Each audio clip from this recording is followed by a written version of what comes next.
On m'a demandé en 7 minutes, donc pour ceux qui ont envie de rester, vous allez voir, ça ne va pas être douloureux. On m'a demandé en 7 minutes de vous parler du futur, de vous parler de 2050. Alors 2050, j'aime bien faire cette petite incise, ça vous paraît peut-être très très loin, mais en fait pour ceux qui sont nés dans les années 90 ou avant, en fait il y a moins de temps qui nous sépare de 2025 à 2050 que de temps qui nous sépare de la Coupe du Monde de 1998 à aujourd'hui. Et on se souvient tous de Zinedine Zidane et de l'équipe de France. Tout ça pour vous dire qu'on va tous connaître, je vous le souhaite et je me le souhaite en tout cas, 2050. Mais ce futur, évidemment, on le veut décarboné. Alors, on est chez EDF ici et que l'électricité décarbonée, c'est évidemment notre cœur de métier, mais on pense aussi que c'est ce qui va nous permettre de rester en vie et de vivre dans un monde acceptable en 2050. Mais c'est très compliqué pour des raisons économiques, pour des raisons financières, pour des raisons réglementaires, pour des raisons politiques, sociétales. On peut en citer autant qu'on veut. Donc on sait vers quel futur on veut aller, un futur décarboné, et on sait que c'est très difficile de faire des prédictions. Prédire, en fait, ça n'existe pas. La prédiction, comme disait Niels Bohr, est très compliquée, spécialement quand elle concerne le futur. Par contre, si on ne sait pas prédire, on peut préparer l'avenir. Et c'est ça que l'on fait, anticiper le futur, essayer de comprendre tous les chemins possibles et se préparer à tous les chemins possibles pour être certain de ne pas en rater, pour être certain d'aller aussi vite qu'il est nécessaire, aussi vite que l'on souhaite. Et c'est exactement la démarche de prospective qu'on a lancée chez EDF à la direction de l'innovation, une démarche qui s'appelle les Game Changers, en bon français. C'est quoi un Game Changer? Un Game Changer, c'est tout simplement ce qui pourrait venir nous percuter évidemment la société, percuter EDF, percuter notre modèle à tous, avec un grand degré d'incertitude, on ne sait pas si ça va arriver, par contre avec un très fort degré d'impact. Si ça arrive, ça change tout. D'où le terme de game changer.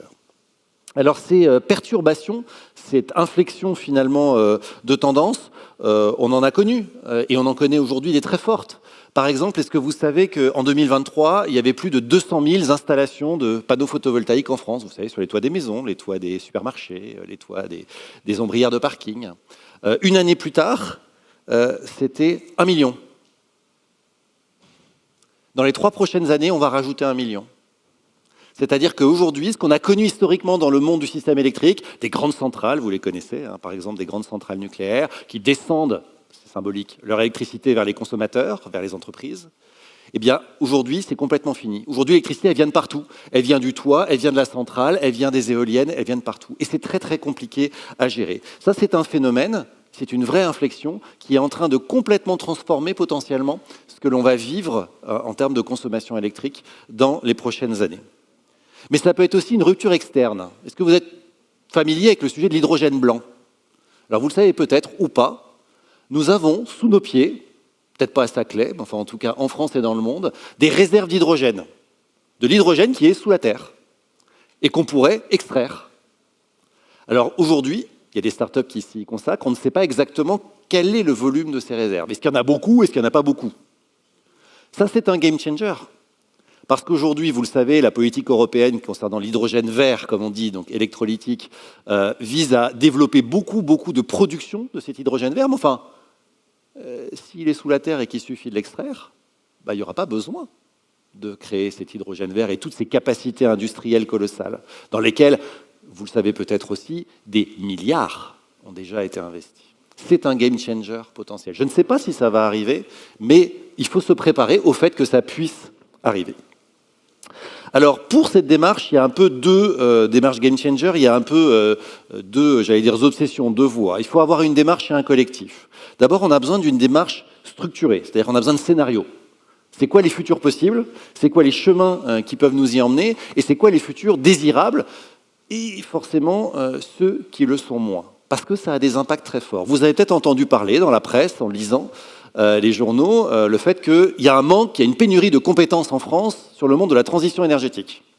On n'a pas assez de techniciens pour installer des pompes à chaleur, mais on n'a pas assez non plus d'ingénieurs pour faire toutes les recherches nécessaires au développement des futures énergies, et y compris les futures centrales nucléaires qui, vous le savez, vont être construites en France dans les prochaines décennies.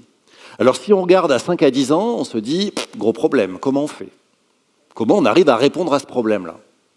Mais si on regarde à un horizon plus lointain, 10 ans et plus, on se rend compte que la robotisation, l'IA vont créer des effets de productivité absolument colossaux.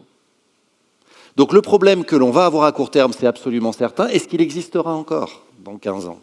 Est-ce que, dit autrement, des robots avec de l'intelligence artificielle vont pouvoir faire une partie du travail qu'on ne peut pas faire par des humains puisqu'il n'y en a pas assez des humains formés? Eh bien, ça change tout. Parce que quand on forme des humains, par définition, c'est pour les 30, 40, 50 ans à venir. Et donc ça, c'est typiquement le genre de scénario game changer. Si on pense que la robotique et l'IA vont changer la façon de travailler, par exemple sur les chantiers dans 10 ans ou dans 15 ans, il ne faut absolument pas former les mêmes personnes et de la même façon aujourd'hui. Donc c'est le genre de choses que l'on regarde avec cette démarche de se dire tout est possible et il faut s'assurer que l'on a préparé l'avenir dans tous les sens.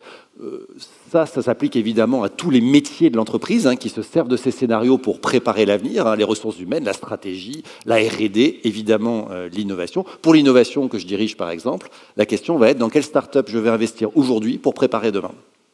Et évidemment, je vais essayer d'investir dans des start-up qui vont accompagner ces mouvements, mais tout type de mouvement et pas uniquement celui que je prédis, parce qu'encore une fois, la prédiction, ça n'existe pas.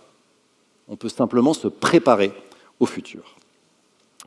Alors pour conclure, vous voyez, j'ai été synthétique et rapide, c'est pour vous donner envie de regarder ce sujet de prospective qui est absolument fondamental dans les entreprises pour leur permettre de porter finalement ces objectifs sociétaux et en l'occurrence la décarbonation pour ce qui nous concerne.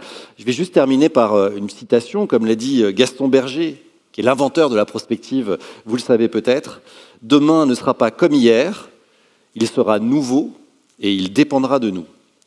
Et il est moins à découvrir qu'à inventer. » Inventons-le ensemble, je vous remercie.